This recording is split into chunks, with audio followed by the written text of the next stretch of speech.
La sorcière et la fée. Il était une fois, dans un monde qui peut-être n'existe pas, un royaume peuplé de fées et de magiciens. Depuis la nuit des temps, la vie y était douce, harmonieuse et sereine.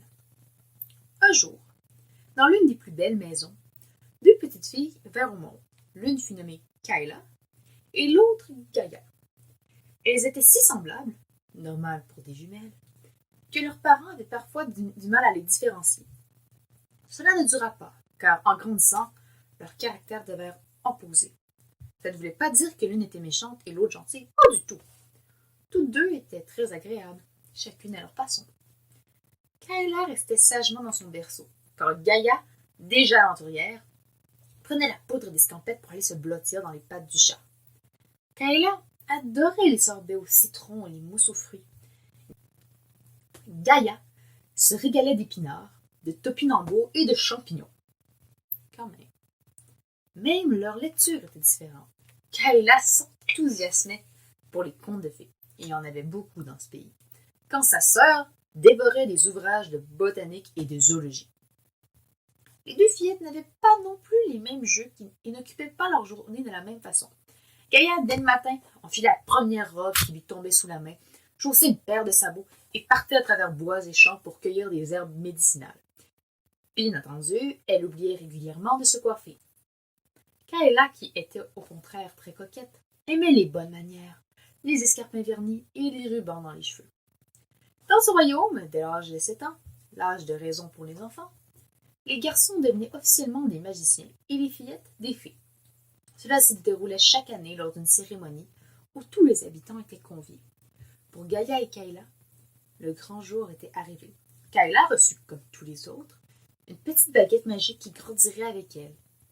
Quelle consternation, quel effroi, quand tous virent apparaître devant Gaïa un chaudron et dans sa main une cuillère en bois. Tous les regards se tournèrent vers elle, puis vers ses parents.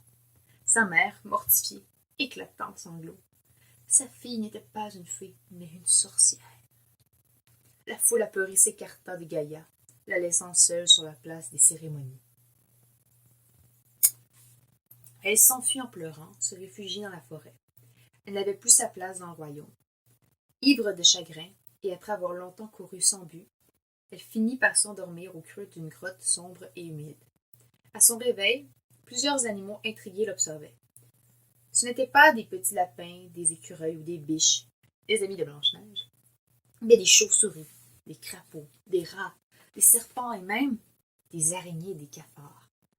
Ceux-ci l'accueillirent avec compassion, car eux aussi avaient l'habitude d'être méprisés et rejetés. Elle vécut quelque temps dans la forêt auprès de ses nouveaux amis, jusqu'au jour où elle apprit la nouvelle, par un corbeau, qu'une terrible épidémie venait de s'abattre sur le royaume. Les fées et les magiciens dépérissaient et perdaient leur pouvoir magique. Pensant à ses parents et à sa sœur Kayla, Gaïa prit son chaudron et se mit en quête de plantes dans le but de préparer une potion. 3 pétales de marguerite, des mûres, une tige de coquelicot, 7 brins d'euphorbes et quelques autres ingrédients que nous vous tairons car ils doivent rester secrets.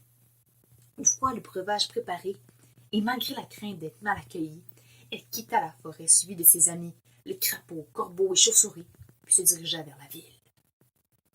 À son arrivée, elle se rendit compte que les murs des maisons se lézardaient, que les fleurs se fanaient et que de lourds nuages obscurissaient le ciel. Il n'y avait personne dans les rues, mais elle sentait derrière les volets clos tout un monde hostile l'observer. Seuls Kayla et ses parents vinrent à sa rencontre.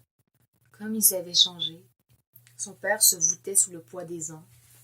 Des fils d'argent parsemaient déjà la chevelure de sa mère. Le teint de Kayla était devenu terne comme si la rouille voilait son éclat. Gaïa tendit la potion que sa sœur but en toute confiance. Alors, instantanément, elle reprit sa joie de vivre et son teint de pêche. La nouvelle se répandit comme un feu de paille à travers tout le royaume, et bientôt, hommes, femmes et enfants furent guéris. Gaïa reprit sa place auprès des siens, et depuis ce jour, les enfants de 7 ans n'ont plus peur de devenir sorciers ou sorcières. Ils n'ont pas peur non plus des araignées, des cafards, des chauves-souris et des crapauds. Ils ont maintenant le courage d'accepter ce qu'ils ne connaissent pas.